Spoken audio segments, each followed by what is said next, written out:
City administrator is recommending that council deny the request and give direction as to if there is any desire to amend the current code of ordinances. If council does approve the request, administration recommends that the council not approve 17 birds. Other communities researched allow from 3 to 6 birds typically. So, and for what it's worth, my opinion is same as the outgoing mayor, that we leave the code as is and enforce it as is. So. Jason, when you looked into other communities, how many other communities, number-wise, I mean, what percentage of communities allow it versus those? I did get into that. Did you have to look very hard to find some? No. I believe Iowa City and Cedar Rapids are the only two that I came across that I didn't dig in depth. Then I also gave the city staff some guidance that the Iowa League of Cities put out 3, 4, 5 years ago. I don't have it in front of me. As to if you do pass it, what you should consider. And some of those things were limiting the number of birds, limiting the type of birds, getting all contiguous neighbors written consent, providing that they're housed at night. I mean, there's a laundry list of things that the ordinance could or could not have in it if it's something you desire to do. So what I was, back to you, Mark, so what I was looking at, I was more interested in not in how many did, didn't. I was looking into of those who did, what were their requirements, is what I was looking at. What was the, well, there's only a couple you said probably, or that's what Mike said, so what were the numbers that they allowed? Well, what I found, so I had, I looked at 9 different communities. First I looked at what they allowed, and of those 9, it was strictly just hens, chicken hens. Then I looked at the number, and it ranged, 8 of the 9 allowed 6, or 7 of the 9 allowed 6, and the other allowed 4. And then I looked at whether or not they required a permit and a fee. So they all required a permit, and they all had a $25 fee for that. Did they all require neighbor consent, or did you look at that? Majority of them did. I've got copies of all of them. The majority did. They had a permitting process or a permit form, which they had to fill out. Most of them were yearly. There was one that had a 2-year permit. That was Osceola. But many of them had spots for neighbor signatures. I'm going to interject here first. I think we have 2 items on the same bullet here. And I don't know if it's the best format, because I think we need to deal with the first one first. And we're actually getting into the second one, which is parameters that could be set if we would choose to go that route. But I think we need to deal with the situation we have at hand. And while I appreciated you coming in a couple weeks ago, I have come to find out that many of your neighbors don't approve, even though you told us you talked to your neighbors. Now, I think you probably did when this originally came up and you said, hey, I got a few chickens, would you mind? But when it grew to, in this case, 17, which in my definition is an acreage, I think it becomes unacceptable. So I'm going to start there with you and the agenda item. I am undecided. Publicly, I will say I am totally undecided on this issue. I can see pros and I can see cons. But 17 is not acceptable in my book. You also run into hens. Anything outside of hens requires butchering. Now all of a sudden you've got another issue. I applaud your work ethic and your goal in this project. I really applaud that, because I think, as he stated, it's a healthy thing. But when you have that many animals, that variety of animals, and then you have, you mentioned it yourself, you had a few meat birds and turkey for Thanksgiving, blah, blah, blah. You know, it requires butchering, which is a whole new situation. So, I guess my opinion is, while I support your overall goal, I cannot support your current situation, and I will not support your current situation. That does not mean that I'm decided on the future from here on, okay? Because, but I am gonna clearly just jump outside here a little bit and get into the second part of this, and that is, if we're talking neighbor permission, it's baloney. It's absolute baloney. Because if you're gonna do that, then you better have neighbor permission for dogs.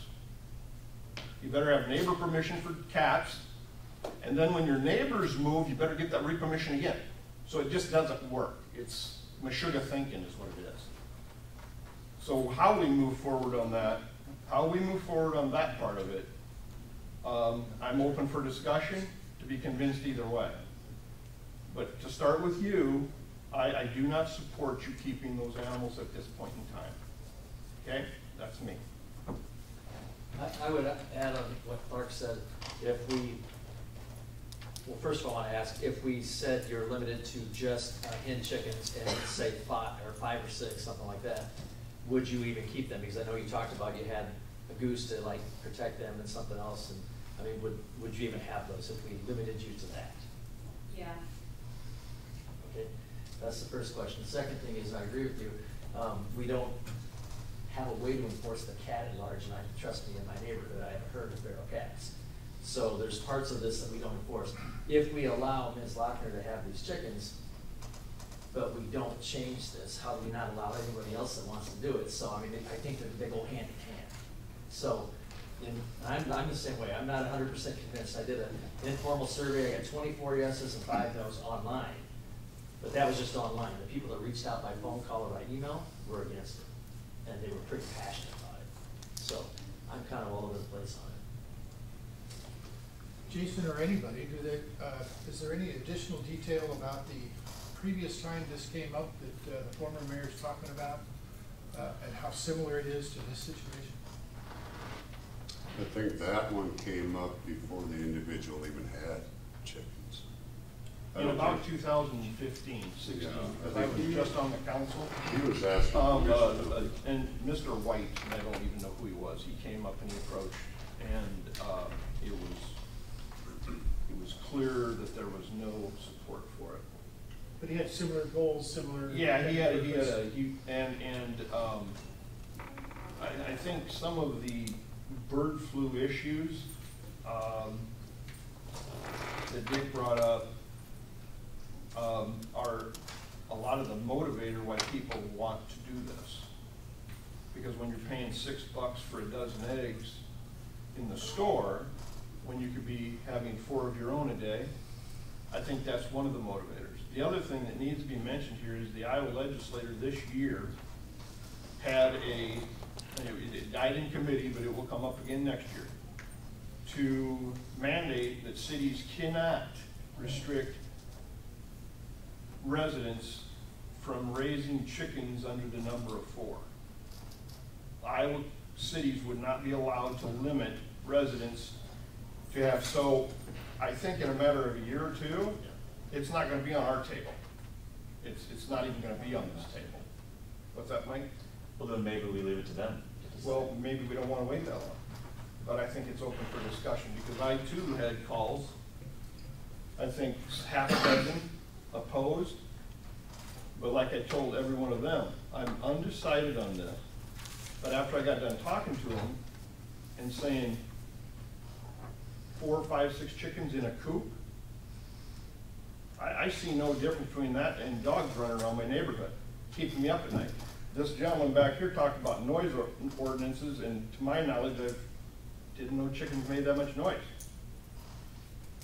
So I am really up in the air on this. But Do we have anything at this point for, and I want to start a new topic, but someone brought up, if you have to get neighbor permission for this, then should you get neighbor permission to have bees? I don't know, do we have bees? I mean, is that even a thing? Yes, it is. It is Okay. most certainly a thing. Do we have permission to do that? And even though they're not listed on the livestock, I argued 2 years ago because of complaints. You're raising bees in town, oh, but that's different for some reason. It really didn't mean that. Or rabbits, because you're raising fair rabbits.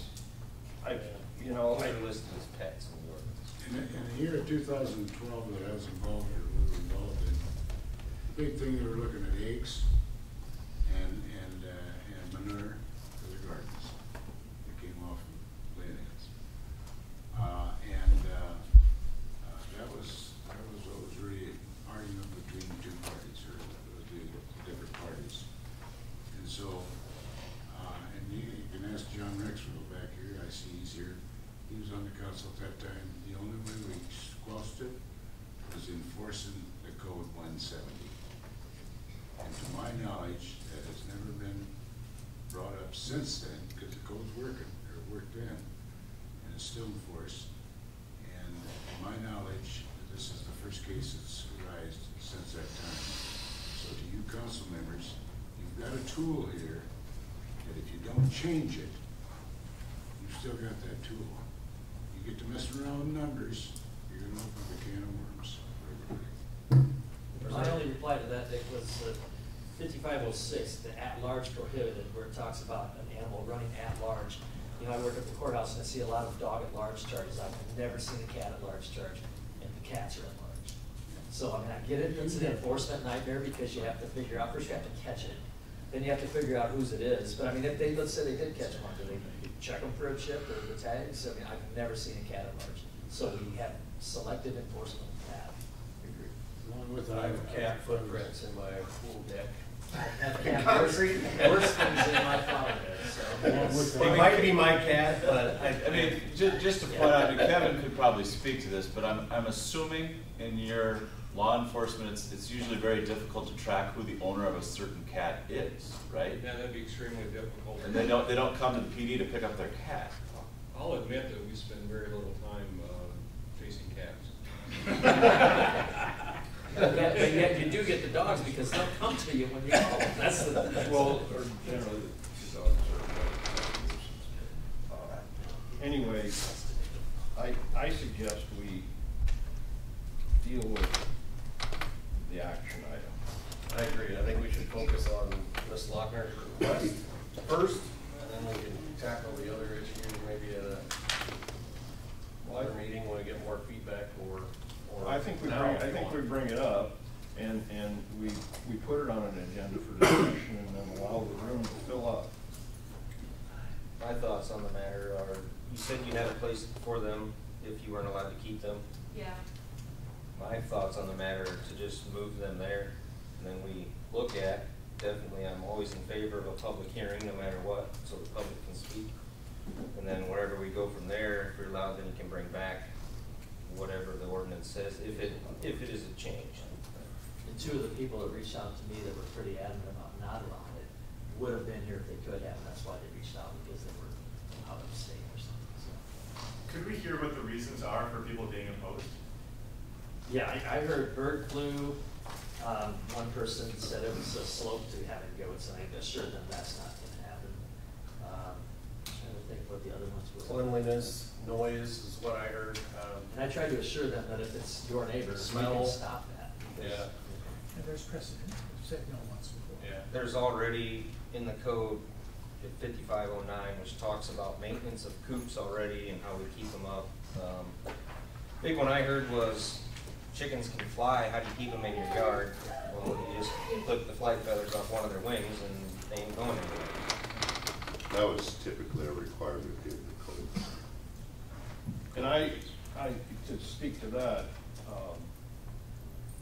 if I was to support it, it would require a caged coop that is chicken wired, so they're not gonna be free range. They're not gonna be free range. You can give them 6 feet, you can give them 5 feet. You know, the other thing that I'm gonna say is I'm just gonna be right up front. I oppose any neighbor consent. I agree with that. That is, then if you're gonna do that, you're darn well gonna have dog neighbor consent. You're gonna have cat neighbor consent, in my book. Number two is a fee. No, we don't charge a fee for dogs. I don't think we charge it. Well, it's in the tag, right? But that doesn't really apply to poultry, so, that I know of. So you can't exactly have your chickens tagged by a vet. So it's, we're splitting hairs with ours. I think you buy a license for your dog, and you could technically buy a license to have chickens. It's similar. Well, anyway, that's not a deal breaker, Yeah. but the point is neighbor consent, but a caged area, no more than a house dog gets out or a house cat gets out and runs down the street. That's the likelihood. With 4 or 5 animals, I cannot believe that there's much odor more offensive than cats crapping in my garden. I agree with you.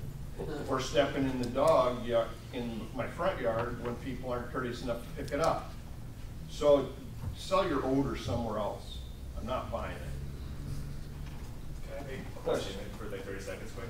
Yes? Yes.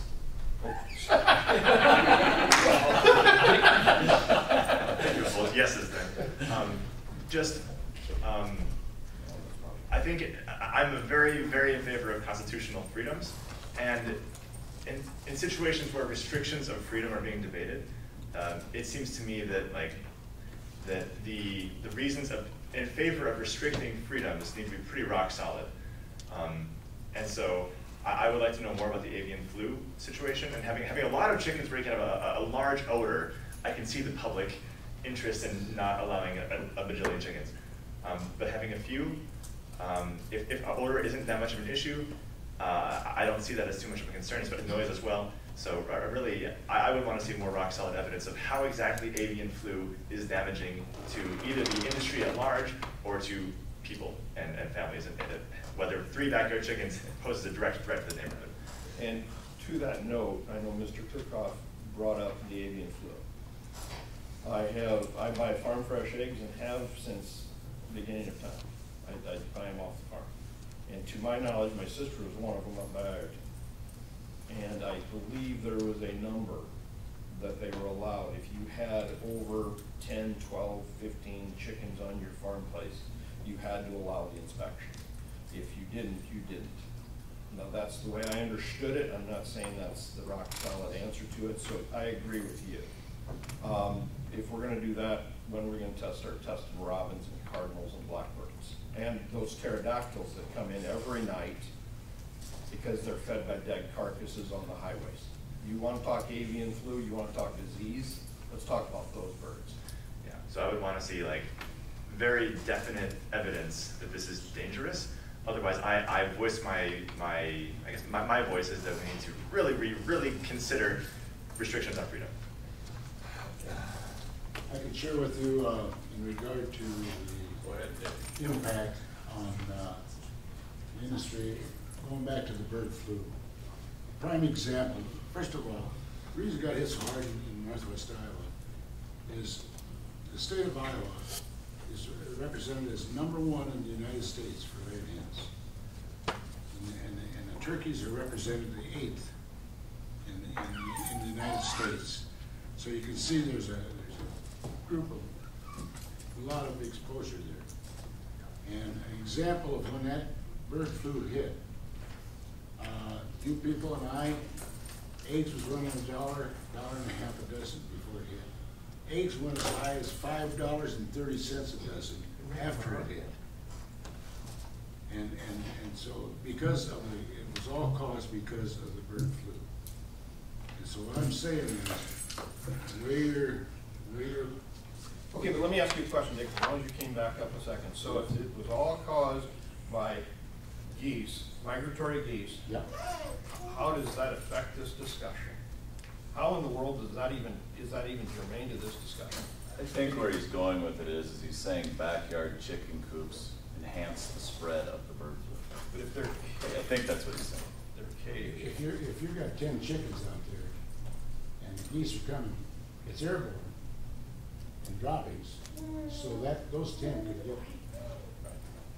Yep. Do we have evidence that that's occurred? Hold on, Rebecca. To my knowledge, no. Well, To my knowledge, no. we It's don't never do anything to occurred here in limit the east side Lamar's. of the golf course, It's never other than we occurred. quit aerating the south pond, now it no longer exists, but I mean, that used to be a big problem.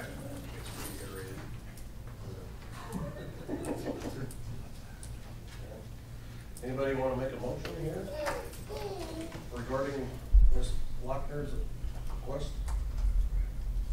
Well, I have a I question. would make the motion.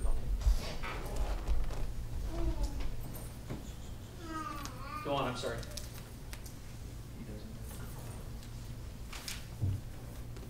Would somebody repeat the motion so I could hear it again? It's motion approving or denying consent to raise poultry on the property at 820 Second Street Southeast. Before you make that motion, my question is, does it have to be an approval or denial? Because do we have to say approve a number or deny all of them? Or is that something- She's currently in violation of our code ordinances. Our code of ordinances provide that the council can give her consent to do it or not do it. Right. So it's a yes or a no. It doesn't say if we approve this. If we you can give, tell them if you want to 13. do a motion approving, you can say approving up to Okay. 4 birds or Right. with consent, however you want to make the motion. Thank you. I would rather that we deny it and she revisits it, depending upon where this maps out in the next 3 council meetings, depending where this ends up going. But right now, as much as it pains me, I cannot support you having what you have because you are in violation, period. Okay? That's where I stand now. Okay. So Steve or Brian, whoever wanted to make their motion, that's where I'm at with it. I would make the motion then to deny consent to raise poultry on the property at 820 Second Street Southeast. I'll second the motion. We have a motion and a second. All those in favor say aye. Aye. Aye. Opposed? Motion carried. I would make an emotion to establish July 6, 2023 at 12 p.m. for a public hearing to amend the Lamar's Code of Ordinances, Chapter 55, Animal Protection and Control. Second. Can I, further discussion on this motion? Are we gonna set some, Jason, go ahead. Well, that's what I was gonna Are ask. we gonna set some guidelines? Do you want an ordinance written up for discussion?